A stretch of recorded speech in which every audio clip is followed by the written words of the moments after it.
اہل بیت رسول کے فضائل اور مناقب میں احادیث اور تاریخ کے کتابوں میں روایتوں کا ایک دفتر بھرا ہے جسے اگر ایک جگہ جمع کی جائے تو شاید ایک ایسی کتاب تصنیف ہو جائے گی جو کتابوں کی دنیا میں سب سے ضخیم ترین ہوگی۔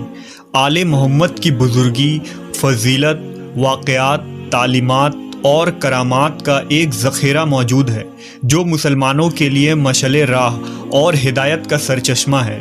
اس ویڈیو میں ہم نبی صلی اللہ علیہ وسلم کی عطرت کے دو انمول پھول اور جگرگوشہ رسول حضرت امام حسن اور حسین علیہ السلام کے بچپن کے حالات اور واقعات کے متعلق جانیں گے۔ نیز نبی صلی اللہ علیہ وسلم اور صحابہ کرام کا حضرت امام حسن و حسین سے عقیدت اور محبت کے چند منتخب واقعات بھی پیش کی جائے گی۔ رمضان سن 3 ہجری کو مدینہ منورہ میں حضرت علی اور فاطمہ رضی اللہ تعالیٰ عنہ کے گھر امام حسن علیہ السلام کی پیدائش ہوتی ہے۔ نبی صلی اللہ علیہ وسلم کو جب خبر ملتی ہے تو آپ صلی اللہ علیہ وسلم تشریف لاتے ہیں اور اپنے نواسے کا نام حسن رکھتے ہیں، جبکہ شعبان 6 ہجری کو امام حسین علیہ السلام کی ولادت ہوئی۔ نبی صلی اللہ علیہ وسلم اپنے دونوں نواسوں کا نام حضرت ہارون علیہ السلام کے بیٹوں کے نام یعنی شبیر اور شبر کے نام پر رکھا، اور یہ ایسا نام تھا جسے اللہ نے اہل عرب کے ذہنوں سے چھپا رکھا تھا۔ آپ صلی اللہ علیہ وسلم نے فرمایا، حسن اور حسین جنتی ناموں میں سے 2 نام ہیں۔ امام حسن اور حسین نے امام الانبیاء محمد صلی اللہ علیہ وسلم کے آغوش رحمت میں پرورش پائی۔ نبی صلی اللہ علیہ وسلم نے خود اپنے دونوں نواسوں کی تربیت فرمائی۔ آپ کو اپنے نواسوں سے بے پناہ محبت تھی۔ حضرت انس روایت کرتے ہیں کہ نبی صلی اللہ علیہ وسلم جب سجدے میں ہوتے تو امام حسین آپ کے پشت پر سوار ہو جاتے، لہٰذا آپ اپنے سجدے کو طویل کر دیا کرتے تھے۔ ایک موقع پر جب آپ سے عرض کیا گیا کہ اے اللہ کے رسول، آپ نے سجدہ لمبا کیوں کر دیا تھا؟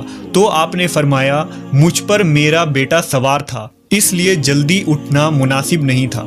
نبی صلی اللہ علیہ وسلم نے اپنے دونوں نواسوں کی ایک عظیم فضیلت بیان فرمائی جو خصوصی طور پر امام حسن و حسین کو اللہ کی طرف سے عطا کی گئی تھی۔ حضرت حذیفہ بیان کرتے ہیں کہ میں نے ایک دن نبی صلی اللہ علیہ وسلم کو بے انتہا خوش دیکھ کر پوچھا کہ اے اللہ کے رسول، آپ کی اس مسرت کی کیا وجہ ہے؟ تو آپ نے فرمایا، اے حذیفہ، آج ایک ایسا فرشتہ نازل ہوا جو میرے پاس اس سے قبل کبھی نہیں آیا تھا۔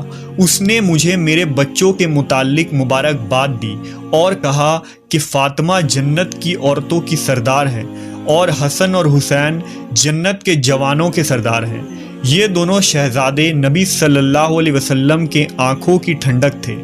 حضرت سعید بیان کرتے ہیں کہ وہ نبی صلی اللہ علیہ وسلم کے ساتھ ایک دعوت کے لیے نکلے۔ حضرت حسین رضی اللہ تعالیٰ عنہ گلی میں کھیل رہے تھے۔ نبی صلی اللہ علیہ وسلم لوگوں سے آگے بڑھے اور اپنے ہاتھ پھیلا دیے۔ امام حسین ادھر ادھر بھاگنے لگے۔ نبی صلی اللہ علیہ وسلم ان کو ہنساتے رہے یہاں تک کہ ان کو پکڑ لیا۔ آپ نے اپنا ایک ہاتھ ان کے ٹھوڑی کے نیچے اور دوسرا سر کے اوپر رکھا اور بوسہ لیتے ہوئے فرمایا، حسین مجھ سے ہے اور میں حسین سے ہوں۔ اللہ اس سے محبت رکھے جو حسین سے محبت رکھتا ہو، اور اس سے بغض رکھے جو حسین سے بغض رکھتا ہو۔ اس فرمان میں نبی صلی اللہ علیہ وسلم نے اپنی امت کو یہ اعلان کر دیا کہ امام حسین سے محبت ایمان والوں پر فرض ہے اور ان کا دشمن مومنوں کا دشمن ہے۔ ایک موقع پر آپ نے فرمایا، بے شک اللہ نے ہر نبی کی اولاد ان کی پشت سے پیدا کیا، اور بے شک اللہ نے میری اولاد علی کی پشت سے پیدا فرمایا۔ ایک دن رسول اللہ صلی اللہ علیہ وسلم حضرت حسن رضی اللہ تعالیٰ عنہ کو ساتھ لے کر مسجد کی طرف نکلے، اور حسن علیہ السلام اس وقت چھوٹے سے بچے تھے۔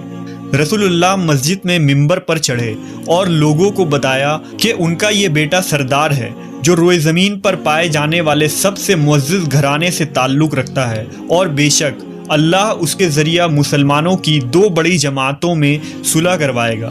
امام حسن کی برکت سے اللہ ان 2 جماعتوں کو آپس میں ملا دے گا اور جنگ اور لڑائی کا خاتمہ ہوگا۔ امام حسن اور حسین علیہ السلام کی ہستی کو اللہ نے آخرت اور دنیا میں بلند کر دیا۔ ان دو شہزادوں کا بچپن نہایت ہی فقر اور تنگ دستی میں گزری، باوجود اس کے آل محمد ہمیشہ ثابت قدم رہے اور اللہ کی طرف سے انہیں ہمیشہ غیبی مدد آتی رہی۔ لہٰذا روایتوں میں آتا ہے کہ ایک دفعہ جب عید کا چاند نکلا تو دونوں شہزادے حضرت فاطمہ رضی اللہ تعالی عنہا کے پاس آئے اور کہنے لگے، امی جان، کل عید ہے، کل مدینہ کے بچے نئے نئے کپڑے پہنیں گے، کیا ہم نئے کپڑے نہیں پہنیں گے؟ حضرت فاطمہ بہت پریشان ہوئی اور اپنے لخت جگر کو دلاسا دیا کہ ان کے لیے بھی اللہ کپڑوں کا انتظام ضرور فرمائے گا۔ آپ نے نماز ادا کی اور اللہ سے دعا کی کہ کچھ ہی لمحوں میں کسی نے دروازے پر دستک دیا۔ پوچھا کون ہے؟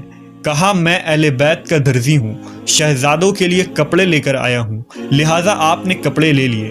جب نبی صلی اللہ علیہ وسلم نے صبح حسن و حسین کو نئے کپڑے پہنے دیکھا تو فرمایا، اے فاطمہ، کیا تم جانتی ہو یہ کپڑے کہاں سے آئے ہیں؟ عرض کیا، ابا جان آپ ہی بتا دیں۔ آپ نے فرمایا، یہ کپڑے جنت سے آئے ہیں اور وہ شخص جو کپڑے لے کر آیا تھا جبرائیل امین تھے۔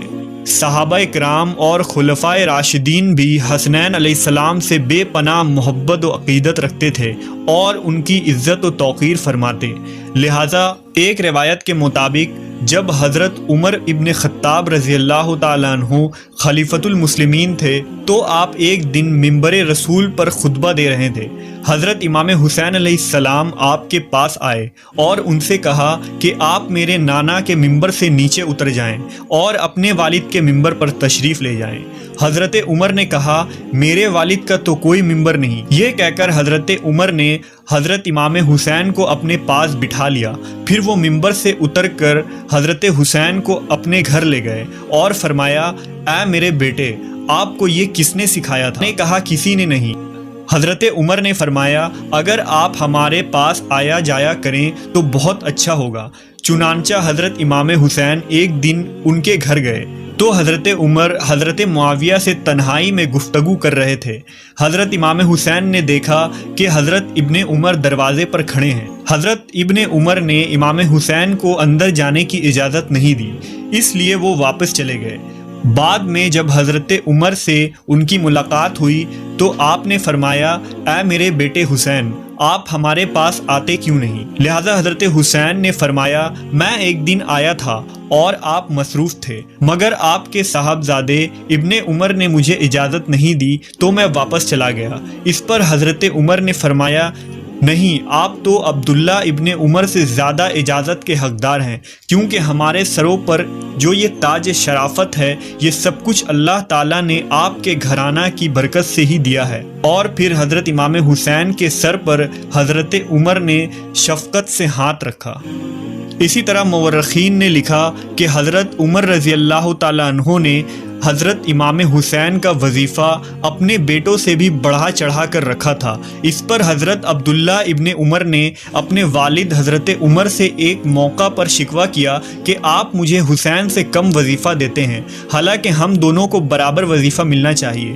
روایت میں آتا ہے کہ حضرت عمر نے ان پر ناراضگی کا اظہار کیا اور فرمایا کہ تم حسین کے ساتھ برابری کی بات کیسے کر رہے ہو؟ تم عمر کے بیٹے ہو اور وہ رسول اللہ کے نواسے ہیں۔ اگر آج تمہارا باپ امیر المومنین ہے تو حسین کے نانا کی برکت سے ہے، اس لیے اس سوچ کو ذہن سے نکال دو۔ اسی طرح ایک روایت کے مطابق حضرت عمر کے پاس مدینہ میں شاہ ایران کے خزانے بطور مال غنیمت کے پیش کیے گئے۔ حضرت عمر نے اس کے متعلق صحابہ سے مشورہ کیا کہ اس کو کس طرح تقسیم کیا جائے، یعنی کس پیمانے سے ماپ کر یا ہاتھوں کی ہتھیلیوں سے اندازہ کر کے تقسیم کیا جائے۔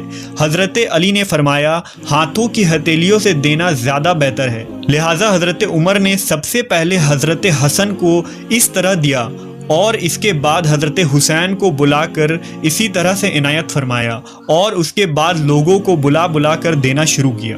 اسی طرح امام زہری نے بیان فرمایا کہ حضرت عمر نے صحابہ کی اولادوں کو مال غنیمت سے لباس دیے۔ ان میں حضرت امام حسن اور حسین کے شایان شان کوئی لباس نہیں تھا، لہٰذا حضرت عمر یمن کے علاقے کی طرف لوگوں کو روانہ فرمایا اور والی یمن کو حکم بھیجا کہ دونوں شہزادوں یعنی حضرت حسن و حسین کے لیے خصوصی، قیمتی اور خوبصورت لباس تیار کر کے بھیجا جائے۔